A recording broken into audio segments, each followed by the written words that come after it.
Bon, 48 heures après cette défaite face à Newcastle, j'ai toujours pas digéré. J'ai toujours pas digéré, mais on va essayer de se changer les idées aujourd'hui justement.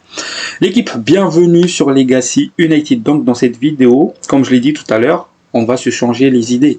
On va parler plutôt des nouvelles du club. On parle là des pistes mercato, que Manchester United est intéressé pour recruter 2 gardiens pendant le mercato estival. On va discuter du blessure de Zirkzee et aussi des autres potentiels recrues côté Red Devils. Sur ce, l'équipe, n'hésitez pas à vous abonner, à liker, à commenter. Ça fait toujours plaisir, non seulement pour le référencement de la chaîne, mais aussi pour me donner beaucoup de force et de courage. Sur ce, bon visionnage à vous, à tout de suite.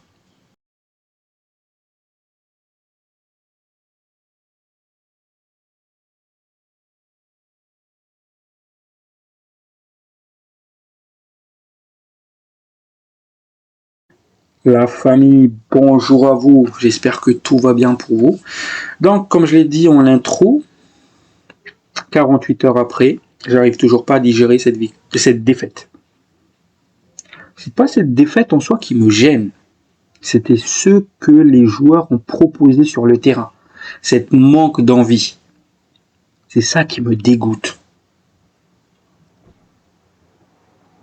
Que vous avez plus rien à gagner en championnat, etc.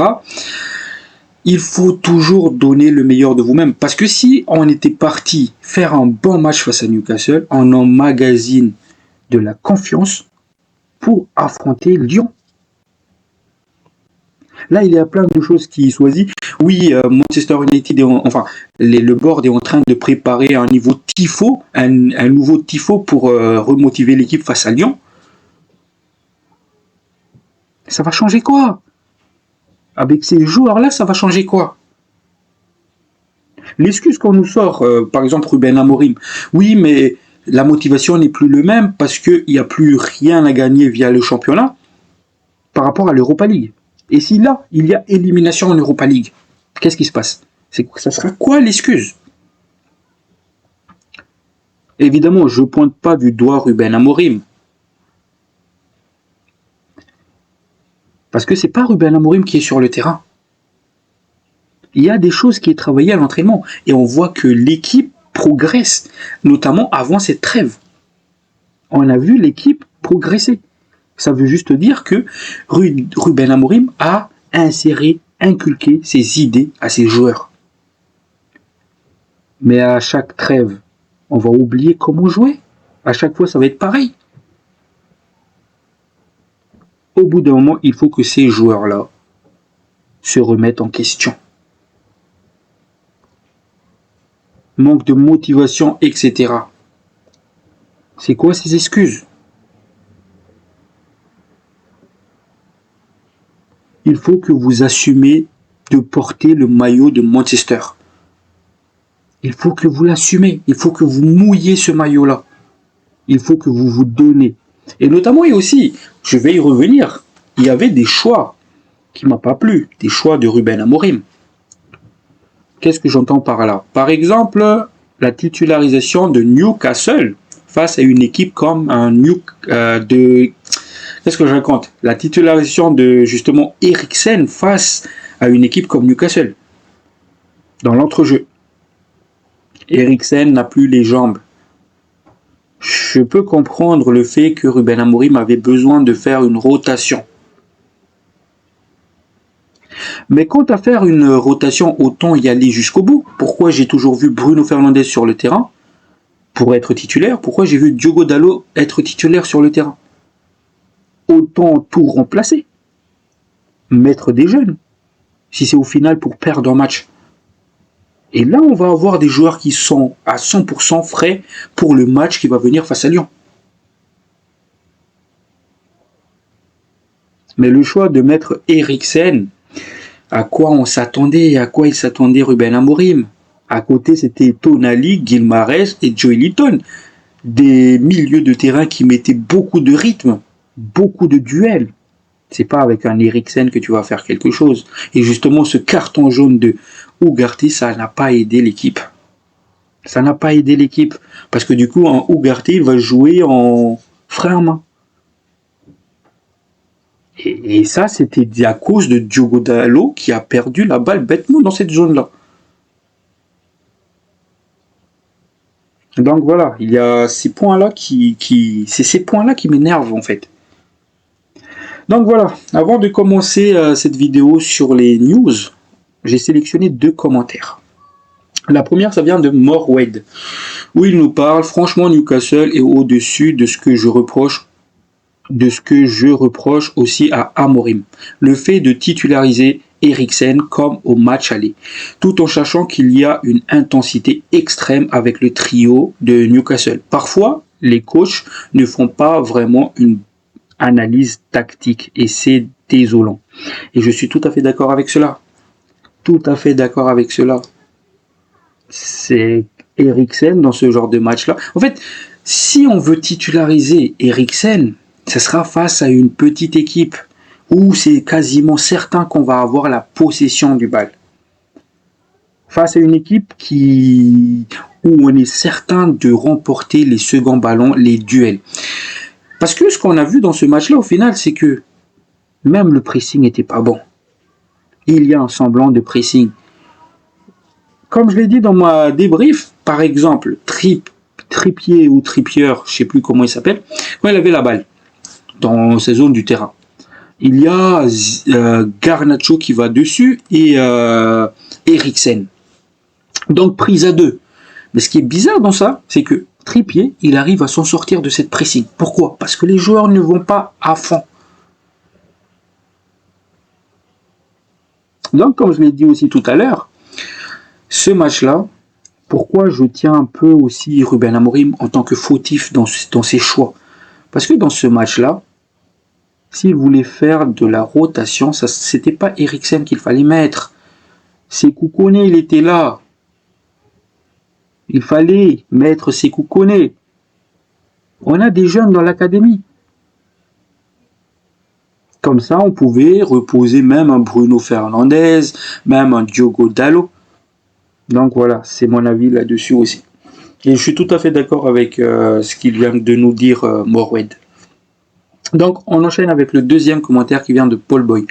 Moi je pense qu'aujourd'hui l'objectif des deux équipes n'était pas les mêmes car Newcastle est venu pour gagner, ils étaient focus alors que Manchester United, Manchester jouait en pensant au match de jeudi prochain. Et je suis tout à fait d'accord avec cela.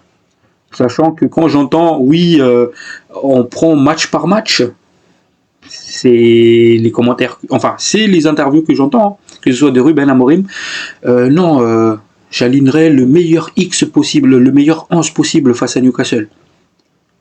Meilleur de quoi? Meilleur de quoi? C'est la vraie question. Quand je vois un Bruno Fernandes, on ne pense pas au match d'après, on se concentre au match qui arrive. Diogo Dalot, pareil. Sauf que tu as tout à fait raison sur cela, c'est que les joueurs étaient déjà concentrés pour le match de jeudi. Et je pense même que Ruben Amorim, c'était pareil. Donc voilà, Newcastle, en même temps aussi Newcastle, ils voulaient cette victoire-là. Pourquoi? Parce qu'ils veulent se qualifier en Ligue des Champions l'année prochaine. Donc, rentrer dans le top 4, c'était leur objectif. D'où il fallait une victoire impérative face à Manchester United. Donc voilà.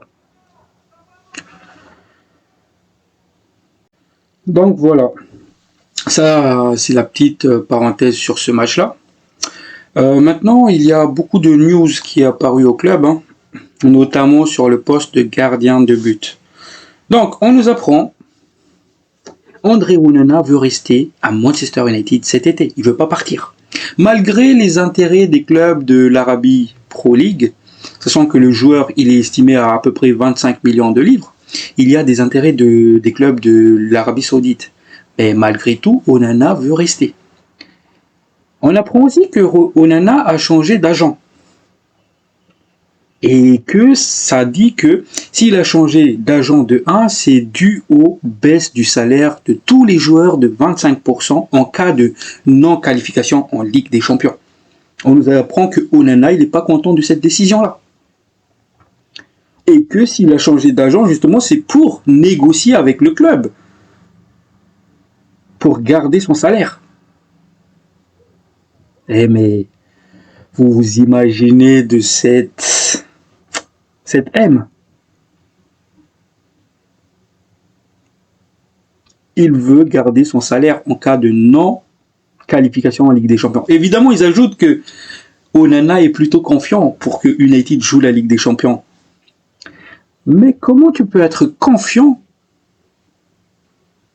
alors que toi-même t'as offert 2 buts à Lyon? Comment tu veux garder ton salaire alors que toi-même tu fais partie des joueurs les plus mauvais de cette équipe de Manchester United? Moi je comprends pas les gars, je comprends pas. Parce que si le board va accepter que Onana garde son salaire, ben, tout le monde va faire pareil. Bruno Fernandes va faire pareil, Diogo Dalot va faire pareil. Tout le monde va faire pareil pour garder son salaire. Si vous voulez votre salaire, les gars, il faut le mériter. Il faut le mériter. Gagnez cette Europa League. Comme ça, vous gardez votre salaire. Donnez tout en Europa League pour la gagner.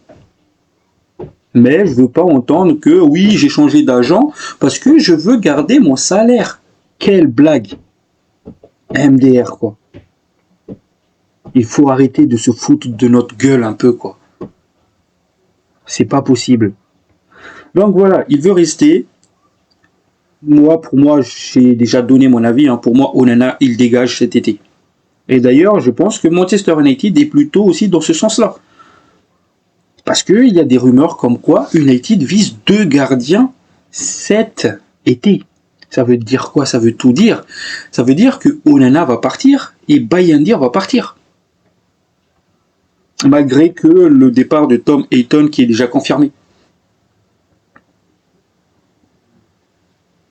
Donc voilà. On continue sur Onana du coup. Jusqu'à présent, le poste de gardien de but n'était pas à l'ordre du jour cet été. Un buteur est la priorité, plus peut-être un autre attaquant, un milieu de terrain et un piston. Mais le sentiment au sein du club qu'une séparation pourrait être envisagée par les 2 parties. Comme je l'ai dit, il y a l'intérêt qui est là. Et que jusqu'à présent, plutôt au mercato hivernal, Manchester United n'était pas intéressé pour recruter un gardien de but. C'était surtout à partir du mois de février que l'intérêt s'est intensifié. Parce que c'est à partir de là que Onana a enchaîné ses boulettes. Donc oui, aujourd'hui, Manchester United veut un gardien de but. Et pour ce qui est de ma part, je pense vraiment qu'en cas de si Manchester United recrute un gardien de but, pour moi, c'est que Onana, qu'il veut ou non, il va partir. Soit il part, soit il va rester en tant que doublure de ce nouveau gardien de but. Mais je le vois mal être titulaire. Parce que les sources confirment aussi que Ruben Amorim veut un gardien de but. C'est pas que le board qui décide cela. Ruben Amorim aussi a confirmé que ça fait clairement partie des priorités. Donc voilà. Le départ de Onana, ça semble de plus en plus acté. Après, comme je l'ai dit, en Arabie Saoudite, mais dans quel club? Ça, on n'en sait rien pour le moment. Je pense que ça va être animé sur le poste de gardien de but pendant ce mercato estival. Donc, affaire à suivre. Donc, on continue sur le gardien de but. Aujourd'hui, un nouveau nom s'ajoute à cette liste-là. Aaron Ramsdale, qui figure parmi les gardiens de but ciblés par Manchester United. Manchester United souhaite recruter 2 gardiens de but cet été. Déjà, si Manchester United, comme je l'ai dit tout à l'heure, veut 2 gardiens de but, c'est-à-dire qu'il y a forcément le départ de Onana et de Bayindir. Parce que je vois mal United recruter 2 gardiens de but et que un d'eux n'est pas le titulaire. Je le vois mal. Je pense qu'ils vont recruter un numéro 1 et un doublure. Dans ce cas-là, je pense que c'est fini pour Bayindir et Onana. En même temps aussi, j'aime pas Ramsdale. Les gars, ça veut dire quelque chose. Si même Arsenal ne voulait plus du joueur, ça voulait dire quelque chose. Et que nous, on arrive derrière pour cibler ce joueur-là, pour le recruter. Après, s'il vient en tant que doublure, pourquoi pas? Mais pas en tant que titulaire. Il y a d'autres noms qui font vraiment plaisir sur le marché au jour d'aujourd'hui. Je parle là de Lamers. On parle de lui, Regan de Thibaut Courtois, de Lucas Chevalier en Ligue 1, Zion Suzuki en Italie. Il y a pas mal de jeunes gardiens qui est intéressant. Même James Trafford, c'est un très très bon gardien de but.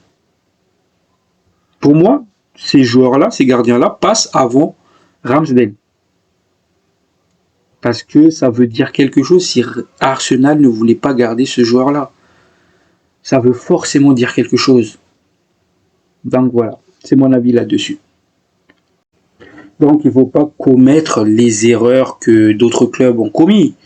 Notamment si, comme je l'ai dit, s'il est parti d'Arsenal, c'est qu'il y a quelque chose qui s'est passé. Il y a forcément quelque chose. Excusez-moi. Il y a forcément quelque chose qui s'est passé. Donc voilà. Et surtout qu'il y a d'autres noms que je trouve beaucoup plus intéressants et beaucoup plus forts que Ramsdale. Donc, on enchaîne direct. Joshua Zirkzee manquera plusieurs semaines et pourrait ne plus rejouer cette saison. Ça, c'est une mauvaise nouvelle. Pourquoi il fallait que ça tombe sur Zirkzee? C'est pas que je souhaite la malheur des autres, hein, mais j'aurais aimé que c'était Haaland à la place de Zirkzee qui s'est blessé. Parce que Zirkzee, c'est un des hommes en forme côté Manchester United. Évidemment, les stats parlent pas trop pour lui, mais dans le jeu, c'est un joueur qui fait beaucoup de bien à cette équipe de Manchester United. Donc, je suis grave déçu de cette nouvelle, surtout quand j'entends que c'est peut-être fini sa saison. Donc voilà. Là où je suis un peu heureux, où je garde le côté positif, c'est que il y a Ahmad qui a repris les courses sur terrain. Donc il a fait quelques courses sur les terrains maintenant. C'est que on se rapproche fortement du retour de Amad Diallo. Mais voilà, j'aurais aimé avoir Zirkzee, Amad Diallo, quoi. Donc voilà. On est maudits, les gars. On est maudits. On enchaîne. Ça. Patrick Schick. L'attaquant de Leverkusen. Manchester United, en fait, suit de très près ce joueur. Et ils ont déjà pris contact avec le Bayer Leverkusen. Et dans le club demande entre 25 et 30 millions d'euros. Maintenant, je crois pas que il va venir côté Manchester United. Je pense que si ils ont pris contact avec Leverkusen, parce que je pense ils ont estimé que le joueur il va aller vers les 20 millions, 15 millions. Donc ils se sont dit on va l'acheter pour mieux préparer peut-être, pour avoir peut-être tous les joueurs qu'on veut ce mercato. Pourquoi je dis cela? Parce que Ineos l'a dit à plusieurs reprises, ils veulent des profils jeunes qui pourront évoluer au fur et à mesure du temps. Et Patrick Schick, c'est un joueur de 29 ans. Là, s'ils se sont renseignés pour le joueur, c'est parce que on manque de financement côté Manchester United. Donc ils se sont dit, peut-être qu'on va l'avoir pour faible prix, donc allez, on va prendre quand même, on va se renseigner quand même. Mais voilà, moi c'est un joueur qui me hype pas du tout, mais pas du tout. Je préfère aller miser sur un attaquant qui n'est pas connu du grand nom, qui est âgé entre 20 et 25 ans, que aller chercher ce joueur-là de 29 ans. Après, peut-être aussi dans leur manière de réfléchir, ils se sont dit, on va prendre un gars expérimenté, comme ça, Haaland pourrait apprendre de lui. Mais non, il faut amener un grand attaquant. Il faut amener ce grand attaquant, cet attaquant qui est capable de marquer des buts, qui est capable de finir les actions. C'est ce qui nous manque en ce moment. Donc il faut arrêter de se dire oui, on va chercher des joueurs à faible prix, etc. Non, non. Vous nous l'avez promis, Ineos, au mercato hivernal. Rappelez-vous, vous avez dit oui, si on avait fait tout cela, si on avait pris toutes ces décisions-là, de faire partir en prêt Anthony, Rashford, Malacia sans les remplacer, c'est pour mieux se préparer pour le mercato d'été. Et là, vous me sortez quoi? Patrick Schick, Ramsdale, c'est des joueurs à faible prix, tout cela. Et surtout, c'est des joueurs qui sont nuls. Faut se dire les termes. Il faut arrêter de se foutre de notre gueule comme ça, quoi. N'hésitez pas, pour ceux qui suivent le championnat de Bundesliga, de me dire qu'est-ce que vous en pensez de ce joueur-là, Patrick Schick.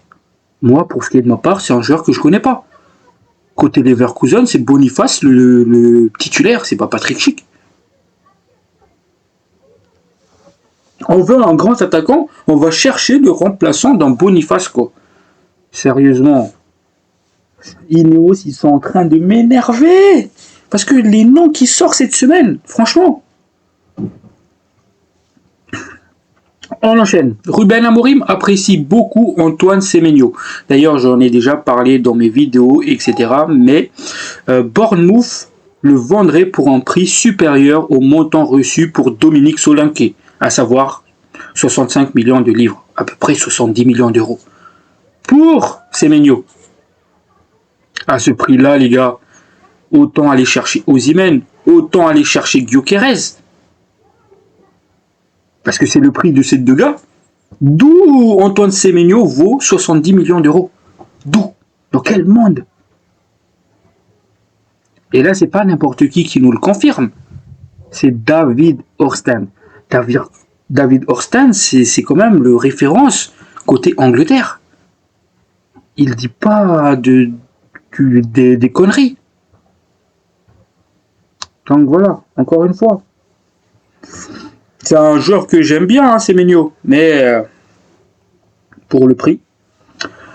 Donc, Manchester United et Chelsea sont désormais en course pour recruter Liam Delap. Il devance les clubs de Bundesliga. Ça, c'est un nom qui me plaît. Et surtout, sa valeur, elle est abordable. En cas de relégation de Ipswich, il faut bien le préciser. 40 millions de livres en cas de relégation de Ipswich. C'est un gamin très très intéressant. Après, quasiment tous les clubs anglaises sont dessus, à part Arsenal. Ça montre juste à quel point c'est un joueur intéressant. Et encore une fois, surprise du chef, Chelsea est dessus. Non, j'espère qu'il va pas nous faire le coup Quenda quand même. Je serais grave déçu s'ils nous font ce coup-là. Parce qu'on attend trop. On attend avant de prendre des décisions. J'espère vraiment qu'on va pas se faire doubler comme on avait eu face à Quenda. Parce que si on se fait doubler dans ce nom-là, je vois bien Manchester United et Ineos partir sur Patrick Schick. Je les vois bien partir sur Patrick Schick. Honnêtement. Donc j'espère que ça va pas arriver. Et on nous apprend aussi que Tom Heaton et Johnny Evans vont quitter le club à la fin de la saison. Ça, c'est pas vraiment une surprise. D'ailleurs, est-ce qu'ils jouent encore eux? Moi, je pensais qu'ils étaient partis, ces deux gars. Parce que ça date que j'ai pas vu Evans jouer. Ça date que j'ai pas vu Heaton jouer. D'ailleurs, ils sont placardisés, là. Parce que je les vois même pas dans le feuille de match, ni en tant que remplaçant. Ou bien, je sais pas, ils se sont blessés peut-être. Je sais pas. Moi, je pensais qu'ils étaient partis. Je sais pas pourquoi j'étais en train de me dire ça dans ma tête, mais j'étais quasiment sûr et certain qu'il était parti, Evans.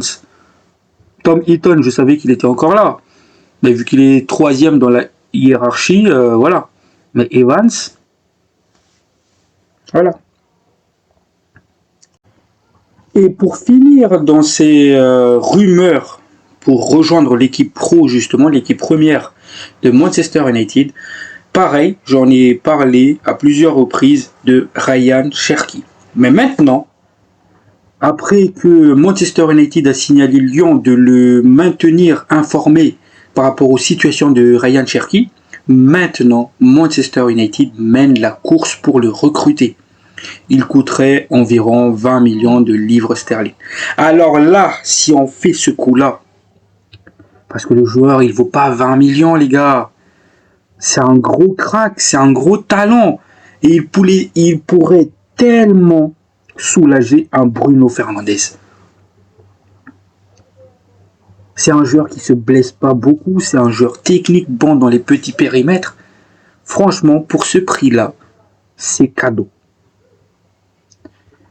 Et pourquoi il est à ce prix-là alors si c'est un vrai talent, etc. Parce qu'en fait, c'est dans sa clause. Dans sa clause, Lyon lui a promis qu'il libérera Ryan Cherki pour 20 millions de livres cet été. C'est une clause libératoire. Tout bénef. Parce qu'on a vu le talent du joueur, notamment en Ligue Europa. Maintenant, oui, c'est un joueur qui blablate beaucoup, parce qu'il a sorti beaucoup de choses. Mais j'espère vraiment, déjà de 1, qu'il va se taire, qu'on va lui fermer sa boca pour le match retour. Et après, on le recrute. C'est aussi le moment de lui montrer l'ambiance de Old Trafford. De lui montrer c'est quoi Old Trafford, c'est quoi Manchester United, pour que le joueur accepte de venir chez nous. Et encore tout cela, si on espère recruter un Ryan Cherki, une qualification en Ligue des Champions, ça pourrait nous aider pour le faire venir. Donc voilà. Maintenant les gars, comme vous savez, c'est pas seulement pour l'équipe pro, pour jouer à Manchester United en tant que titulaire, qu'on espère recruter des joueurs. On veut aussi renforcer l'académie. Comme on a fait déjà l'été dernier avec Obishido qui a signé là-dedans, Louzal et Sekou Kone. Donc Manchester United veut continuer à rendre beaucoup plus fort, à développer cette académie, et ils ont ciblé beaucoup de noms, notamment Adela Ouzan. Je ne sais pas si je le prononce mal, mais Manchester United s'intéresse à ce joueur-là. Et que les recruteurs du club suivent le joueur lors de la CAN des U17. Donc selon les sources que j'ai vues, selon les commentaires qu'il y avait sur ce joueur, c'est plutôt un joueur intéressant. Et c'est un jeune gamin à développer. C'est un diamant, un peu à la Sekou Kone, Obishido, etc. Donc, moi, je connais pas forcément le joueur. J'ai un peu regardé encore une fois les commentaires pour avoir un avis là-dessus. Mais pour ceux d'entre vous qui connaissent le joueur, n'hésitez pas à me l'écrire dans le commentaire. Donc voilà. Et l'autre joueur, dans l'optique de renforcer toujours cette académie de Manchester United, il s'appelle Ryan One, un joueur de... comment s'appelle cette équipe? Un joueur d'un club en 2e division. J'ai plus le nom du club, mais Manchester United s'est renseigné sur le joueur et il le suit de très très près. Donc il y a forcément aussi un possible venu de Ryan One pour rejoindre l'académie de Manchester United. Bah oui, c'est pas seulement l'équipe pro qu'il faut renforcer, c'est surtout cette académie. Comme ça, il sera capable de nous fournir de pépites au fur et à mesure de notre développement pour retrouver la gloire. Donc voilà, j'ai fait le tour de tout ce qu'il y avait à dire dans cette vidéo. Si ça vous a plu, encore une fois, n'hésitez pas à vous abonner, à liker, à commenter. Ça me fait toujours plaisir. Sur ce, la famille, prenez soin de vous. La paix sur vous. Ciao, ciao.